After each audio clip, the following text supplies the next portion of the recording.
Hi, everyone. My name is Nathan Silvernail. I'm CEO and co-founder of Planted Materials. High level, we've invented a new type of lumber that does not come from trees and is fully carbon negative.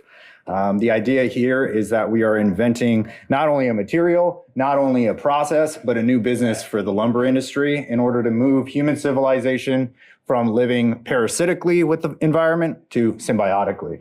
Where we're at right now is we've secured $200 million plus in purchase orders from the home built market and the furniture market from customers like D.R. Horton, Williams-Sonoma, and a few other startups.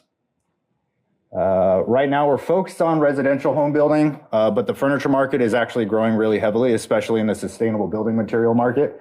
We have an agricultural supply chain that we've developed in order to provide the biomass that we need for all of our materials. That's stood up independently in-house from the agricultural team that we've grown here in North Carolina. And then our future markets are going to be into other sustainability aspects. So part of our sustainable manufacturing model is a zero waste ideology, where we actually take any amount of waste that we generate through our manufacturing process. We convert that into various carbon products for different sustainable advantages in concrete, steel, batteries, and then ultimately turning it into something that's very valuable like graphite. Outside of that, we actually generate electricity through that process that we then feed back into the machine. And create this sustainable closed loop ecosystem that we're actually shooting for to build on site at the farms as we establish them in the future. Right now, we've closed our Series B last September. We have a follow-up round on the Series B Prime here in September of this year. And we are looking for expansion in North Carolina in the very near term. In the near to far term, we're looking at expansion going down the I-85 corridor south to South Florida, and then eventually into new markets outside of the United States, Australia, Mexico, and then even talks with some countries in Europe. Cool. Very good. Hopefully you can make some connections with the Estonia delegation that's here. Sure. I sit here today. Yeah, you can sit right here. Perfect. All right. All right. Well, thanks all for joining. While we get queued up here, my name is Jeff Benavides. I am the Director of Product Performance at USGBC and this U.S. Green Building Council, and I'm mostly deal with existing buildings here, but as you all know, U.S. Green Building Council does the lead rating system and some of our other rating systems for materials management, so I'm happy to highlight some of the work that you all are doing here and be your facilitator. Next up, we've got Greg with Roofit. Yes, good afternoon, everybody. Thank you for staying and hanging in for a long day. It's been really exciting, and I see some faces that I've heard speak as well. So my name is Greg Grace. I'm from the United States, but I live in Estonia for the past 25 years. And I work for Roofit Solar as a Chief Growth Officer. And what we do is we're trying to solve a problem that we all know. I'm not going to read the slide here, but we believe it can be done cooler than this. On-roof solar is an afterthought, and solar shouldn't be that way. Visual pollution, it's a waste of materials, heavy and damaging to the roofs.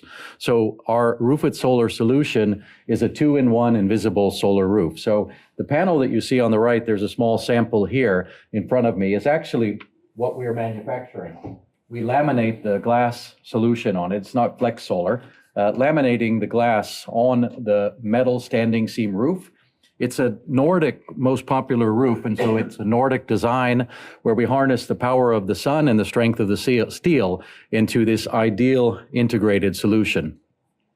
It's good for new buildings, for facades, and also importantly, if your HOA has requirements that you can't add solar, also historical buildings have requirements, then the Roofit solar solution is for us. And this is the National Library in Tallinn. It's a landmark building where you can see our roof. And we're really proud of the solution that we've delivered. We've been doing it for 10 years, and we sell more than integrated solar roofs. We sell beauty and trust. When I talk about beauty, it looks like a normal metal roof. It doesn't take away from the appearance. And all of these are actual images. None of them have been photoshopped. Trust, metal roofing, over 100 years. Monocrystalline solar cells that we're using 50 plus years. They're reliable materials that we have built our platform on. Is it scalable or relevant in the USA? Yes, it is. This picture I took at the hotel I'm staying at across the street, just a 3-minute walk from here. It is a traditional standing seam metal roof. Driving through Chapel Hill, I saw a lot of standing seam metal roofs. It's a rapidly growing segment. And what we do is the north side would have regular metal. Ours would be integrated into the local metal. Now, we are not integrating on their metal. We are putting our panels and regular metal beside it.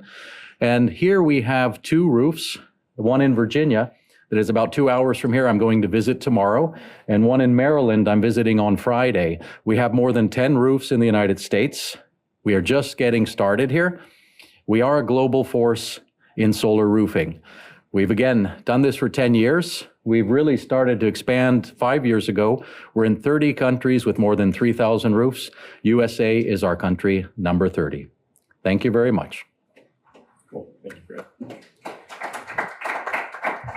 Awesome. Great. Thank you, Greg. And let's see, Terrence, while I go up to the next one, you can take it away. Yeah. Is this working? Yes? Okay, great. My name is Terrence DeFranco. I'm the CEO of IotaComm. We are the smart building part of this panel. We are a wireless information and wireless communication and physical AI company. And basically, our focus is on creating smart cities and smart buildings.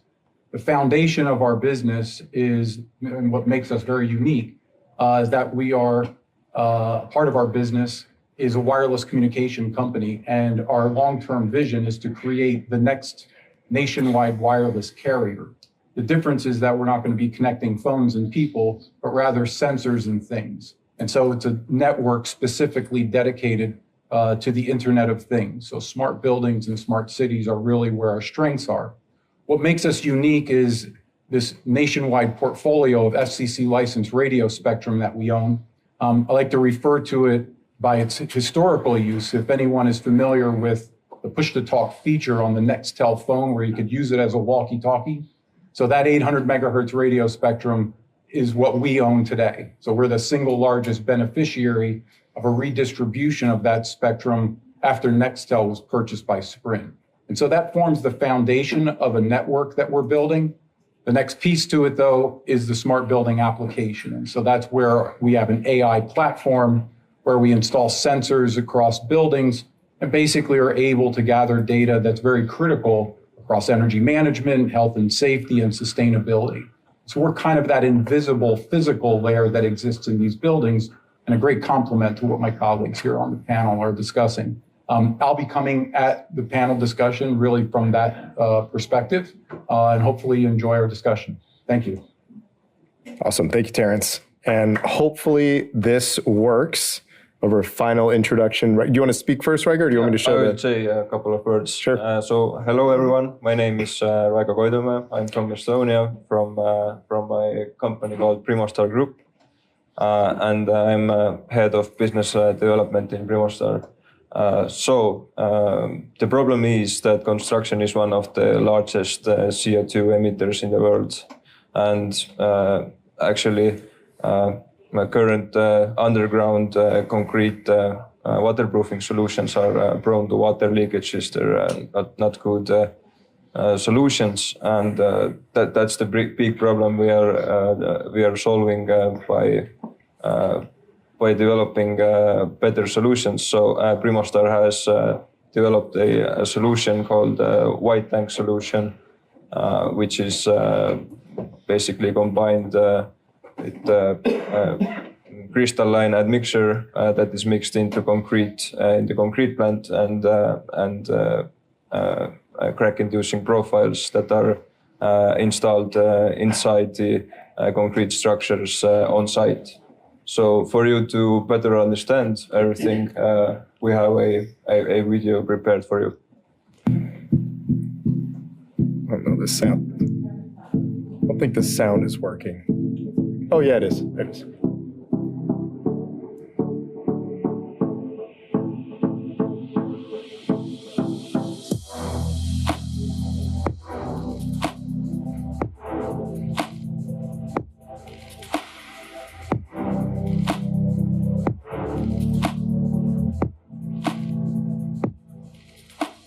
Here you can clearly see that every 4 to 4.5 meters, there is a crack-inducing profile.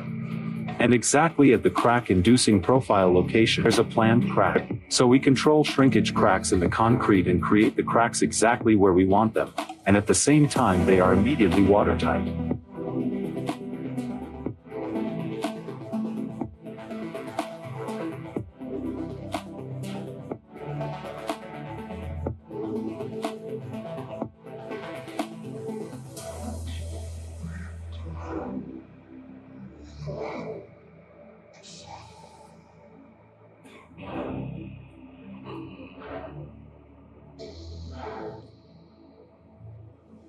All right. Well, good. Thank you, Raigo, and thank you for joining us. And I'm glad you're here and made it here in one piece. So it's great. I guess to kick us off, I can just imagine like a building with Nathan's panels and Raigo's concrete, and then with the IoT sensors with solar on the top is the icing. But one of the things we had discussed was like innovation's hard in building and construction. You were still building with wood and concrete for several decades now, and nothing has really changed. So, Terrence, you mentioned AI is like this comfort with technology and rapid change, easing like this barrier of innovation. And maybe one of these days we'll take this turn of really putting these products to scale. I think so. And I think that artificial intelligence has actually become the driver. What we face, our business has been operating since 2013. In 2018, we really pivoted hard into the technology side. We actually, part of our history is that we were in commercial solar and doing LED lighting retrofits and introducing technology as a way of driving even more sustainability, more efficiency, more energy savings. We saw that evolution start happening through COVID. And then because of COVID, resilience became like kind of another driver. And so folks started thinking of real estate in terms of how do I operate during a crisis? That really felt would have created more adoption, but it wasn't until the advent of AI. And what that did was it started really changing the culture around how facility managers and owners started thinking of their physical infrastructure.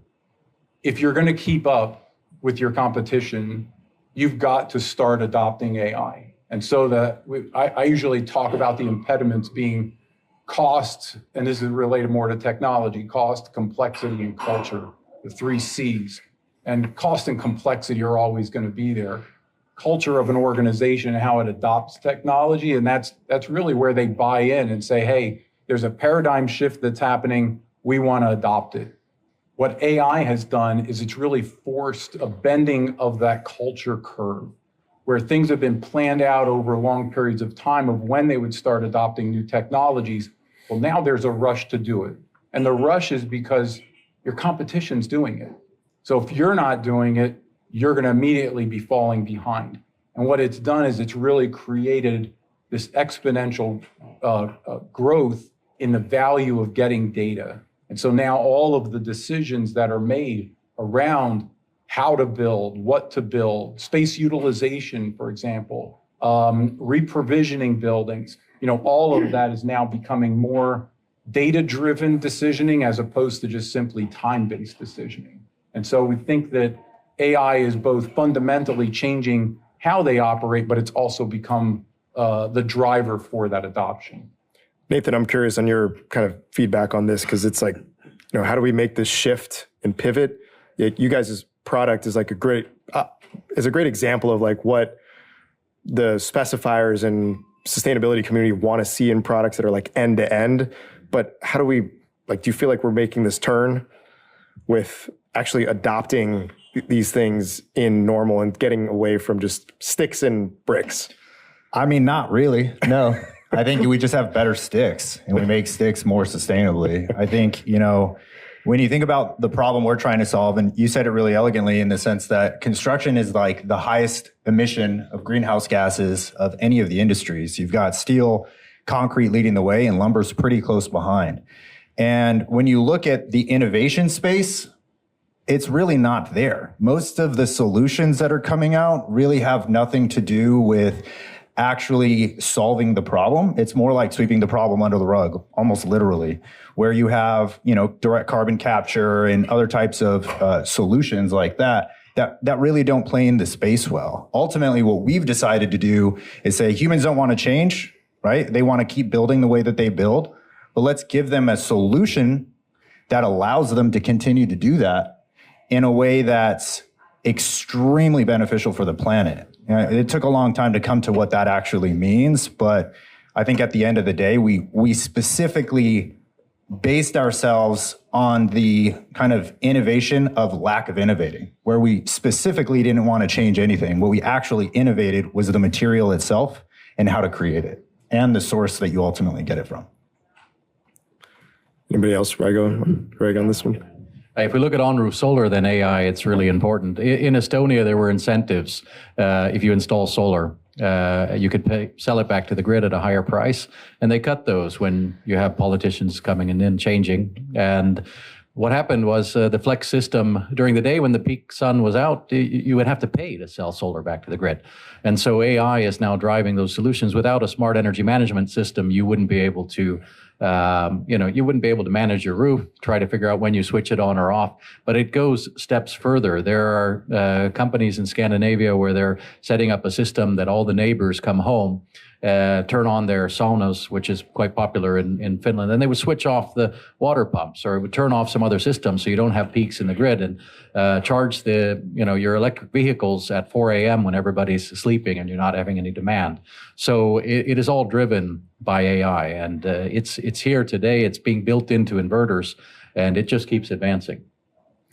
In my day-to-day, I work with a lot of building owners, property managers, buying and selling real estate, and physical climate risk is really top of mind for a lot of folks. Whether we hold on to these assets, do we make retrofits to these assets and make them more resilient to a variety of different disasters and risks?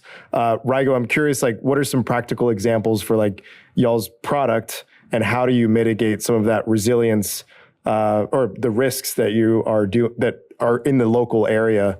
That it'd be great to expand more in that. Yeah, great question. I think that the construction is not afraid of innovative solutions, but it's afraid of risk. So when it comes to construction industry, then you have to first create standards, because without standards, architects are not going to use something innovative without past performance and data and proof that the thing really works. So in Primostar, our strategy is to create a number of projects with our solution, gather the data, and make them prove that our solution really works and is something that everybody should use in construction. Great. Anybody else want to respond to the resilience question? Yeah. Some of those topics really kind of go back to what I was saying earlier when you're talking about not changing the way that you build. I think that's ultimately where my mind goes, is keep everything the same, keep the infrastructure the same, the permitting requirements the same, the inspection concepts the same. All the inspectors don't need to change their training. You ultimately just solve for the material innovation, right? So with ours, it's our material. You've effectively created a drop-in replacement where none of those issues are actually a thing, right? All of the way that we actually certify the panels themselves is the same test method. It's the same certification companies that all of the other lumber products go through.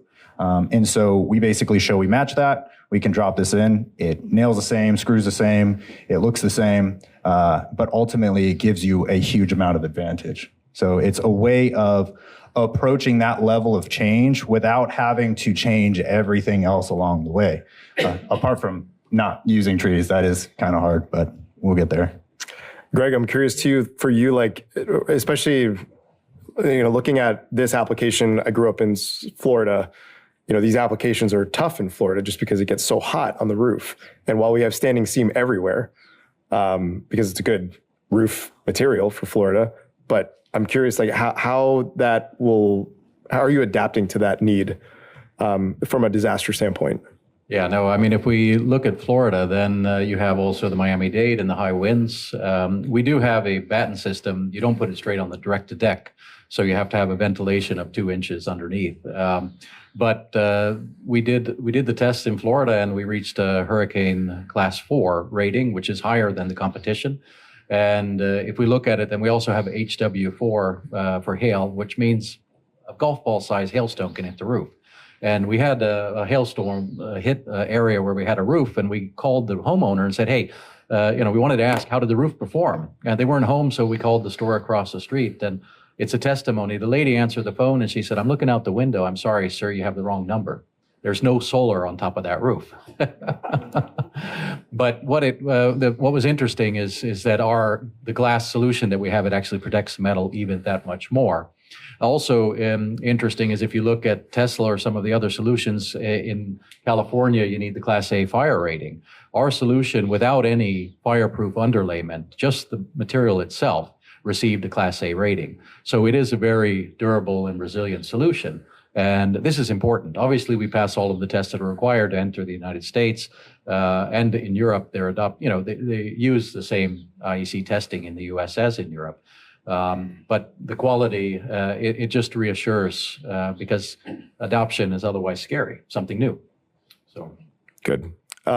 Terrence, I told you that I played around with LoRaWAN in my previous role, but we were looking at leak detection, flooding detection on our streetscapes and traffic poles. I'm curious, like, what practical questions you're getting from people of like, hey, we've got these risks out there, weather-related risks, and what are some of the cool applications that you've seen LoRaWAN devices be deployed? Yeah, so just a little background, because Jeff, you're familiar with it. So LoRaWAN is a low-power, wide area network standard. And so think of this in the terms of Wi-Fi or LTE. So it's a wireless standard. It operates on unlicensed frequencies, same way that Wi-Fi does, but it consumes very little power, as its name suggests. And it also transmits signals very long range, very dissimilar to Wi-Fi. And that's the standard that we use with our licensed spectrum. So there's actually 2 different versions of the standard. There's the unlicensed, that is the standard itself, and then there's ours that operates on actual FCC licensed frequencies. So the beauty of it is that you can connect things very ubiquitously and very inexpensively. And so we're starting to see a lot of innovation around this whole area on the wireless connectivity side, because there is just so much more demand for data. So where cellular, Wi-Fi, and Bluetooth really haven't been great for ubiquitous coverage of things, that's really where we're filling. So Jeff, to your question, we've kind of gone through a couple of phases. There's a phase that we're just ending, which has been basically startup phase. Basic sensing capabilities around air quality, temperature, humidity, CO2, things that off-the-shelf sensors are very easy to capable of doing. Now that we're getting through that cycle and we're starting to see that demand that I was talking about generated by AI, now we're starting to get a lot more innovation around sensors.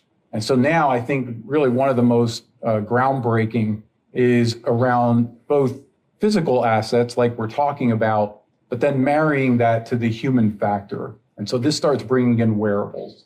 Now, wearable devices have been around for a long time. Just think of service staff at hotels, panic buttons and things like that. But now we're getting so much more advanced with new technology, miniaturization, computing capabilities and all of that, that now these wearables are actually becoming a lot more powerful, a lot more intrusive, getting more data. And so now as you've got people that are working, and they're working in these facilities around these assets, now you're able to actually judge what is becoming really the biggest cost factor for businesses, and that's their employees. So how is the environment? How are all of the new things that we're building, these new structures, new facilities, new machines, how are they impacting what is essentially your most important asset, and that is your human assets, your employees. And so that's probably been the biggest breakthrough. There's some technology we're actually working on here at UNC.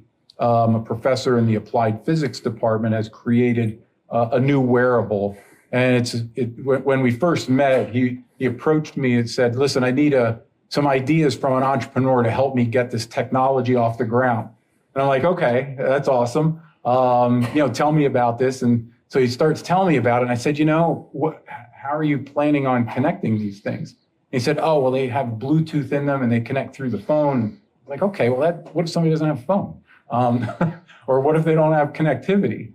And so he's like, well, that's a limitation. I said, well, that could be a great opportunity for our network. And so his first generation of wearables is actually going to go on our network. And so kind of circling back to your question about how our technology is really starting to unleash a lot more around what we can do. This is connecting both the physical environment as well as the humans that interact in it. Interesting. The three of you at least talked about expansion, right? You guys are growing, trying to get into new markets. Obviously, with getting into new markets, you may be the only one in that market or first to market. How do you go from like piloting and introducing a product to actually scaling it out into, a certain customer or those use cases? So anyone can take that one.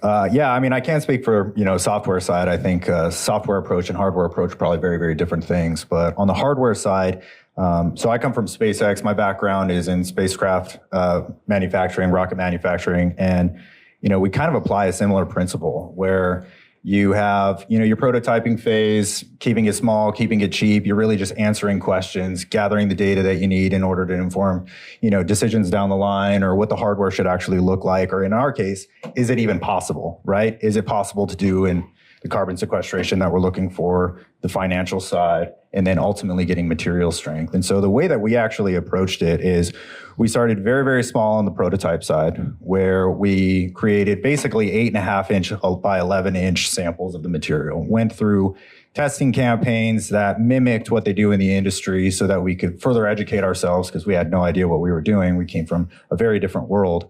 But then ultimately we're able to answer those questions, take the technology that we used to create those small scales, make a slightly larger scale so that the material samples we were then creating were the size of the samples going onto a house. And so we created a one-off machine that would effectively allow us to make just enough material, just enough panels to actually go build a house. We then certified it just like you would certify any building material in the lumber space. And then we went through the permitting process so that we could verify that, built the house, looked and awed how cool it was, right? And then basically it was like, okay, we've solved pretty much the entire gap. So then what comes next is your, pilot phase. So you'll go from that prototype phase to your pilot phase where it's now, can I actually do this at scale? That's where you're trying to answer those questions. And you're not trying to do it efficiently, right? You're going to do it at a loss. It's going to take you a lot of money. That very first pilot full-size machine is 2 to 3 times more expensive. It's 2 to 3 times the cost of what you're predicting the machine's going to be just in development costs. So you want to be really smart with what questions you're actually trying to answer in that phase and understand that you're not going to hit everything on the head and knock it out of the park from square one. And so that's effectively what we did. We created a full-size system that's totally continuous, took it through the same exact certification process, created enough material to go now build, instead of a house, we're building the first community. And then ultimately you see it end to end, where we have our fields in North Carolina now producing plenty of biomass. We harvest it ourselves, we process it ourselves, we make the material ourselves, and ultimately go and work with our customers to build the house. And now where we're at is that really rapid expansion phase where you've proven everything out. Now you're going to go on to your next design and you're actually going to go in and solve a lot of the problems and the inefficiencies that you have on your pilot scale. That's where automation comes into play. Maybe you didn't hit your throughput targets and you're going to upgrade some aspects of the machine for that. Or stability. Maybe there's some common issues that come up during the machine running that you need to solve for. that's where your next build comes from. So what I always follow is a three-prong approach, three-build approach, where you've got your first one's the pilot scale, you have your first operational machine, and then your second operational machine is meant to be your absolute best, your best effort at that point in time. Once you build that particular machine and you've proven out a lot of the things that you need to build or needed to prove out, you go through a block model. That's effectively what we did at SpaceX, where most people don't know this, but the first 10 rockets we ever launched were completely different. They were not the same, even close. And so you get to that 10th one and you're like, all right, we've got a lot of confidence on this design. We're going to do a block model now. So we're going to make 10 of these. We're going to keep gathering data as we go because there's still, shitty things about the process and things that need to be optimized. And then you just save that for the next block. And then you get better and better and better to where your blocks are growing in size. You're optimizing or updating the designs less and less and less. And you ultimately have a scalable, repeatable hardware system. We're just at the point where we're going from pilot to what I call V2. And then V3 will come sometime next year. And then ultimately, we're solving for this fully closed loop manufacturing ecosystem. But we have to answer a lot of questions along the way. That's cool. Anybody else on piloting or, yeah? I joined the company after we had already established product for 10 years, but we are piloting new products actually. So we are working with sandwich panels for facades, and we're doing that with university and with different governments, where we're piloting that in Estonia and in Germany. And it's just making sure the case study works with this solution where you can actually transport prefabricated solutions. We're also piloting anti-glare because that's very important. If you're near airports in Zurich, they had to remove the solar panels that were placed there because there's interference with the glare of the airplanes landing. But there's also neighbors complaining about, hey, it's shining in my, your light is reflecting back on my house. So there are different pilots that we're doing. We're also, Henry Ford said you can have it any color that you want as long as it's black. And we are piloting colors actually right now. So what we're doing is actually building a couple of roofs, let it stay there and see how this works so we can give case studies and show real life examples. So we pilot with proof of concept, and yeah, it's working. Nice. I feel like we live in a world of piloting. Yeah. A lot of it, just because it's new, is all about piloting. It's become kind of a natural part of our whole sales cycle. There really is, it's difficult as organizations are trying to learn themselves about new data that they otherwise didn't have. So some of it is piloting for ourselves, but it's piloting with our target customer as well. And so we're always going through that. And as I said, as technology, keeps moving and keeps evolving and keeps growing, like there's more and more functionality that you can bring to your customers. And the beauty of piloting is also that some of the best ideas are actually coming from your customer. They have tremendous insights that we can't even begin to think about before we even say productize. We try to stay away from being fully custom. So we want to get to products, things that we feel there's commonality across a segment or a niche, someone where we can kind of attack something with a standard. But the problem is you still need to have the adaptability, some customization actually built into your product, into that final product. And so the only way you really learn that is through running pilots. And so for us, with every new sensor that we want to put on our network and start gathering data from and implement artificial intelligence, that is a pilot with a customer. So become essentially just a part of our whole product development. Hopefully not all free pilots. We try to stay away from as many free pilots as possible. Raigo, anything to add? Nope. It's funny because at the last question that we had before Q&A, Nathan kind of started it by saying, like, you guys don't really have a new innovation on a product. It's more just the material. But one of the things we discussed was just like, is the materials in construction and buildings, are we just innovating on the same stuff and building the same way? Or do we see, like, what's the next 10, 15 years? Do we see like these alive buildings coming to like science fiction stuff? What are some of the things that you see us really getting to in the next 10, 15 years? Yeah. Okay. So in Primostar's way, in the underground concrete structures, we will probably see pretty much only guided cracks systems everywhere, because it's not smart to fight physics inside the concrete structures, but rather to work with the physics and the concrete will crack. You can do nothing about that. But what we can do is to guide these cracks to appear. So you don't think we'll see self-healing cracks? No? That's the other thing, but you have to control these cracks.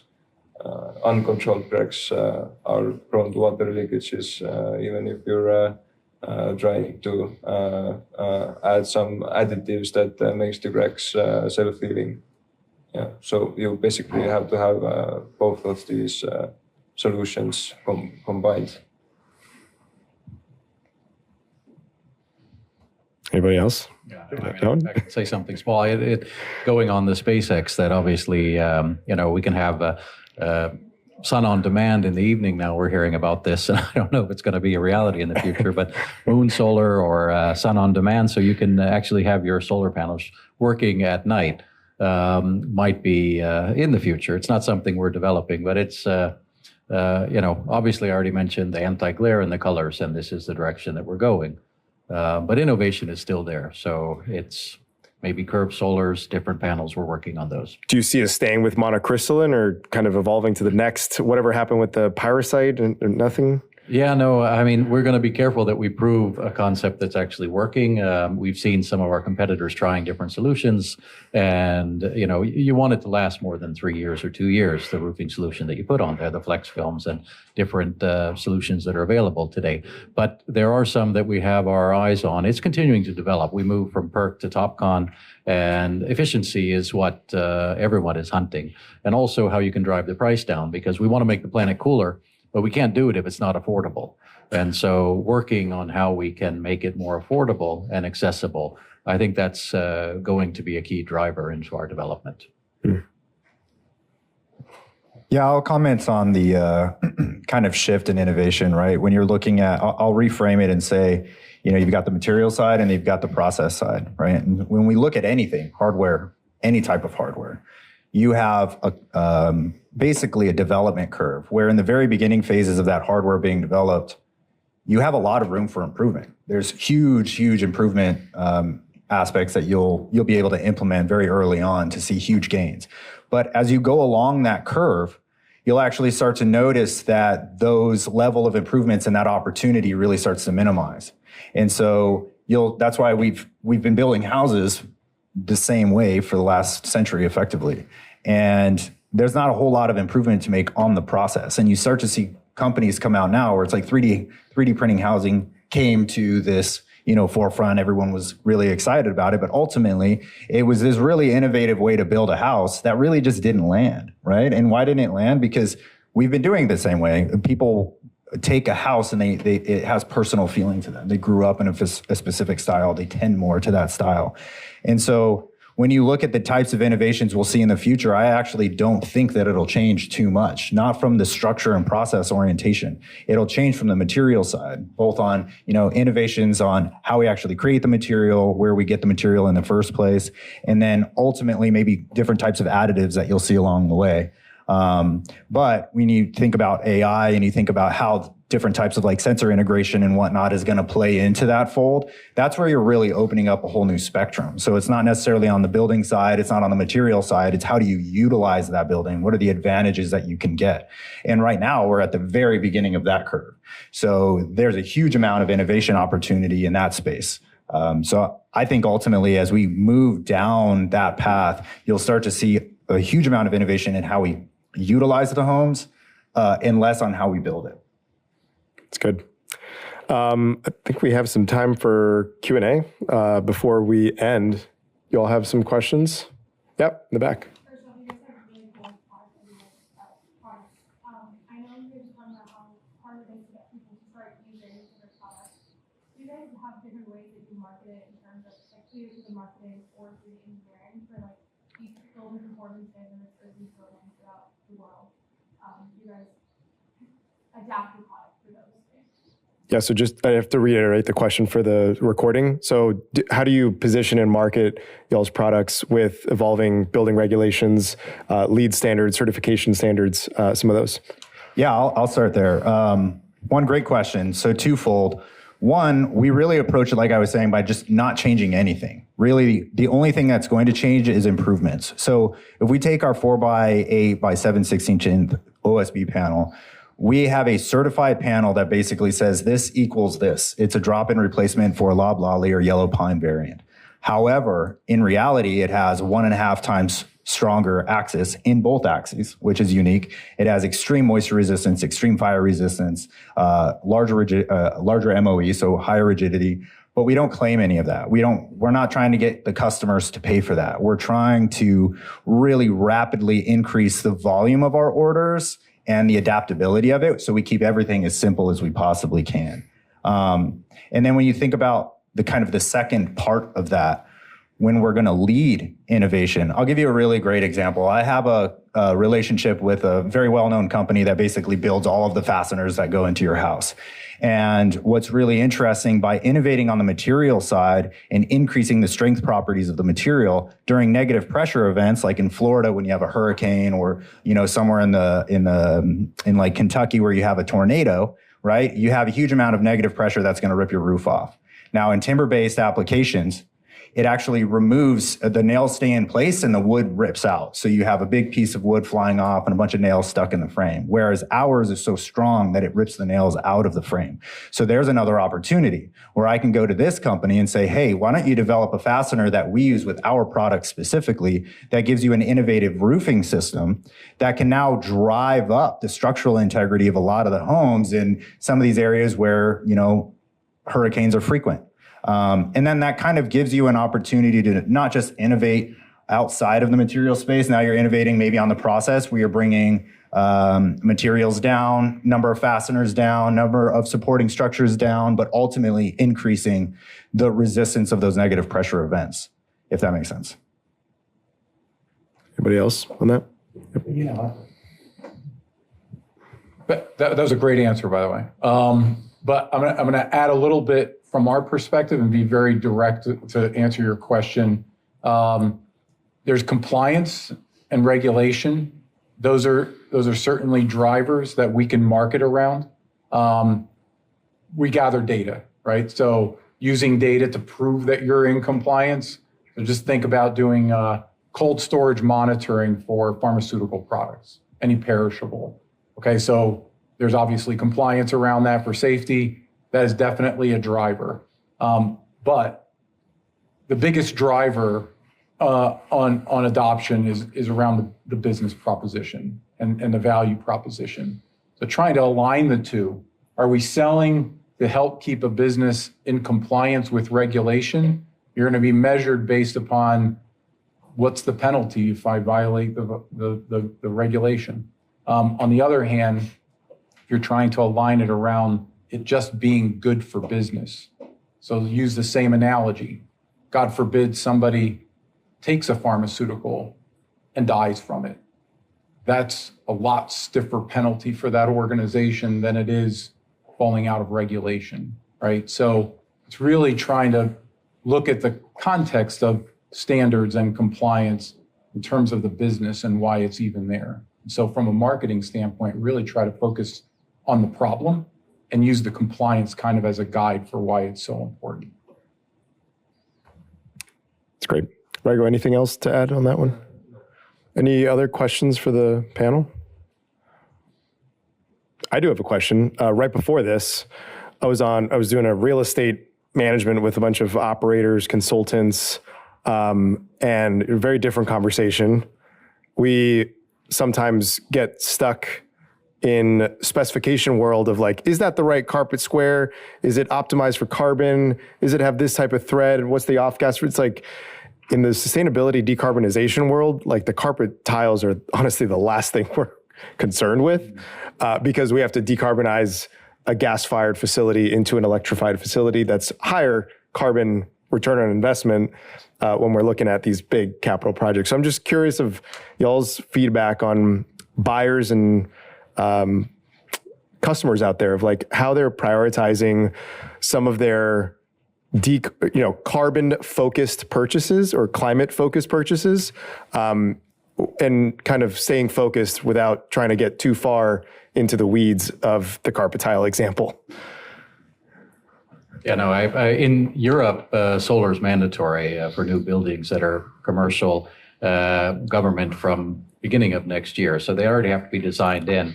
And in 2 years, it'll be the renovation of government and commercial buildings, followed then by residential. And so legislation's in our favor. And so it's, we're targeting architects and home builders, the buyers, who are the ones who are designing it in already from the beginning. Again, that solar is not an afterthought. It's required if you have sun. If you have a shadow, the building beside it, it's not necessary.